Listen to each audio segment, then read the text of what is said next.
Right, hello love. We've got another beer review, obviously, because this channel is mostly centred around beer reviews, in case you didn't notice.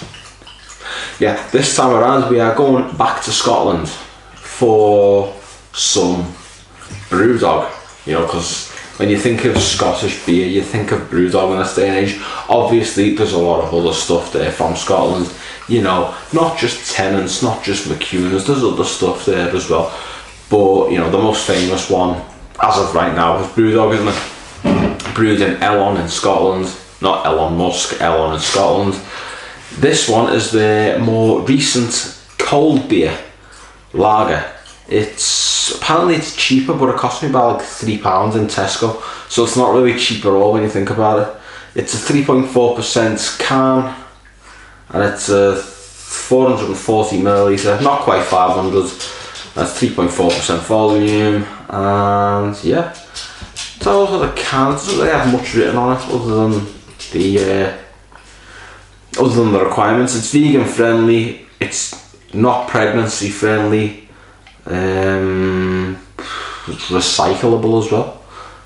So yeah, that's what the can looks like from close up. It's got a very American Star Spangled Banner flag,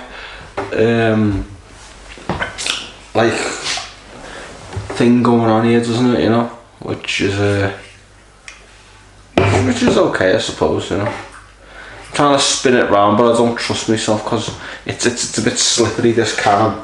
I mean, I've got butterfingers at the best of times, I'll admit it, but you know, this is, you know, yeah, it's the dog's off camera. So yeah, okay, let's just get out the can, shall we? Yeah, so this is BrewDog Cold Beer Lager, brewed in Ellon. Bless you. Did you just hear the dog burping? Yeah, I did. So, here we go. Let's give it a bit of an head. Oh boy, we've got a bit of. I actually managed to get a one-fingered head out of it. I really didn't expect it to. Something about this made me think that this was just going to be a complete washout. But we started well. So, light golden colour, as you'd expect from a lager. One-fingered head, very creamy, very white. Carbonation, absolute domination. There's just bubbles rising and rising and rising, and they show no sign of slowing down. Whilst we're on the subject, let's get our thumbnail sorted. That way I don't have to worry about it next time I'm finished making the video. Get that selfie mode off. Boom. Done. There we go. Right. So that's done. So, we know what it looks like. Let's get our noses to the glass and start sniffing and sample that glorious BrewDog cold beer aroma, if it even is glorious or not. One way or another, let's find out.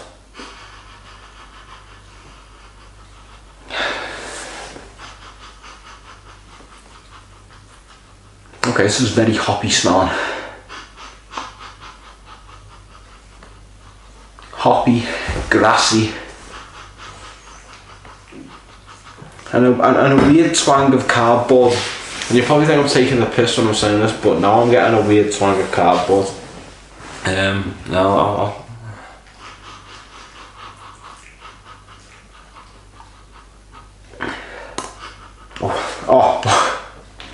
it's on my fucking tooth. I went a bit too sort of energetic there, but I got a bit too excited when I was saying, like, fuck off, on that tooth. Yeah. Kind of went down with a fucking no front teeth. There she is though, just fucking burping and snorting her nostrils, you know.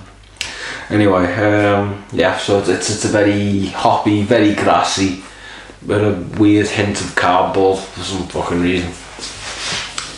Nonetheless, we know what it looks like, we know what it smells like. However, the most important thing that revolves around BrewDog's cold beer, brewed in Ellon, at 3.4% volume, is the taste itself. Will it be cold beer, or will it be cold roast dinner? Imagine eating a cold roast dinner. How disgusting is that? Not nice, is it? You know what I mean? You know, you want your roast dinners to be warm, not cold. In the same way you don't want your beers to be warm, you want them cold. Sorry about that big long pause, I couldn't really think of what I was going to say next. I mean, I did have something in mind and I just went blank and then it just came back again. It boomerangs, you know. Nonetheless, bottoms up and up your bottoms, here we go. Cheers.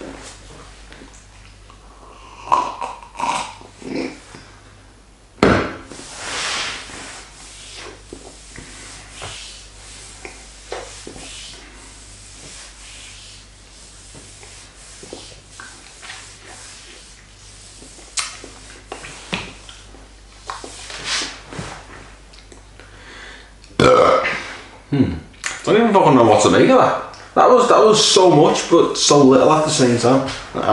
Give me a minute. Let me just gather myself, and I'll have another go.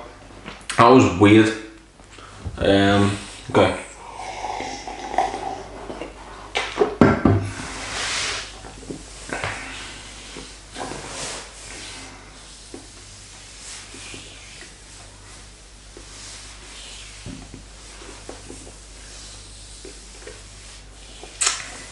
Okay, right.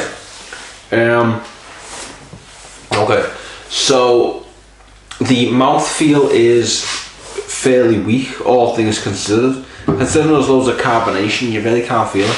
It's kind of weak. And the taste of it and subsequent aftertaste is chemicals mixed with mango. So all that fucking hoppy, fucking grassy cardboard, it's just not there in the taste. It does not follow the nose at all. It gives you something that's completely different. It's weird. Is it weird in a good way? Probably not.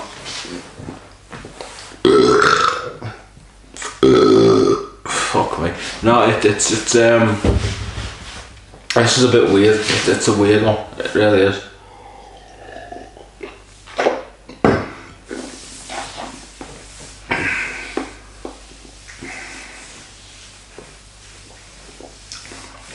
And it just feels like it just drops as soon as you put it in your mouth. Just something just comes in and goes, something plummets. I don't like that. This is something tough. I don't even, who are you marketing this to? You know, because are you marketing it to cheap asses, people who are stingy? Because this cost me about £2 in Tesco. So just this one can alone, or maybe £3. I can't remember. It was about 2 weeks ago that I bought it, and you know, that's it. I've just left it in the fridge along with a few other stuff, which I will review as well subsequently. But yeah, there's nothing to this that makes me think, fuck me, this is good. You know, it's just there. You know. I mean, who are they marketing it to? Are they marketing it to people who want to fucking something light? Because there's better light options out there than this, plenty of them, and they're all mass produced and sold in supermarkets. You know, I mean, probably the best one I can think of is Cornish Best. That is very light, probably cheaper than this, get it in Asda, and it tastes way better. It's got a nice taste to it. This doesn't have that nice taste. It tastes like chemicals with a bit of mango thrown in. I don't really like that. Whereas Cornish offers a bit more. So not Cornish Best then. Maybe the same people, St. Austell. Yeah, I mean, and also it's not the price neither, because again, you can get other things cheaper. You know, you can get other things that are lighter or around the same level of lightness, percentage-wise, ABV-wise. There are better options out there. This is not the best. It really isn't. I mean, it's not terrible, but it's not great neither.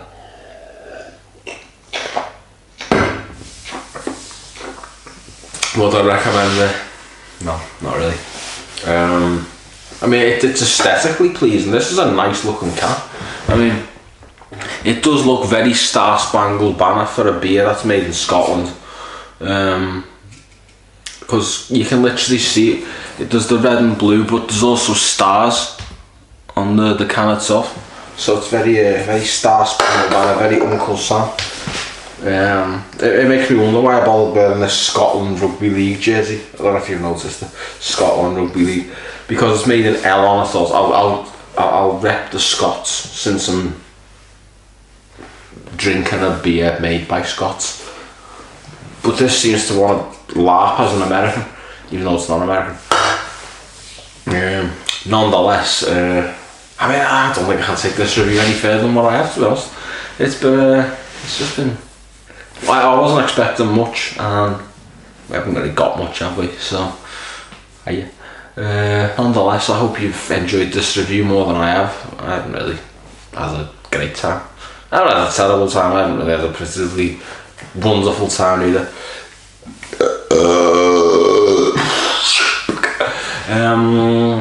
But there will be more reviews coming up, and when I do review them, I will put them on the internet, as I've done before a couple of times.